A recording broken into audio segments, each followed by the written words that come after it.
Hello বন্ধুরা, এটা আজকে আমি মার্কেট থেকে নিয়ে এলাম তাপুরিয়া বোল্ট কাটার।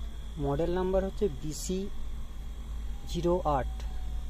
জিনিসটা খুবই ভালো, আমি আপনাদের দেখাচ্ছি জিনিসটা।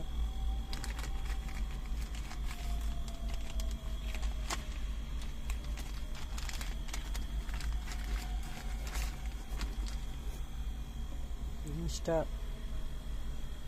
দেখে খুব কোয়ালিটি খুব ভালোই মনে হচ্ছে।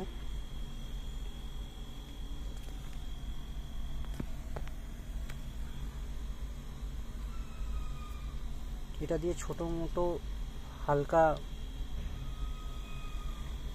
নীল, যেটা পেরেক বা ছোটোখাটো লোহার তার, পাতলা 3 mm পর্যন্ত এটা কাটতে সুবিধা।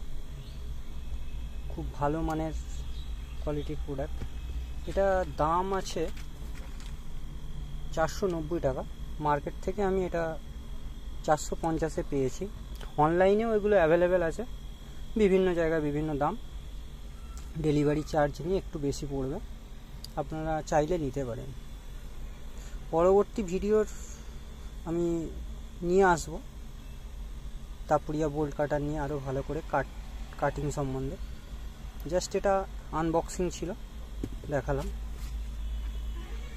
ধন্যবাদ।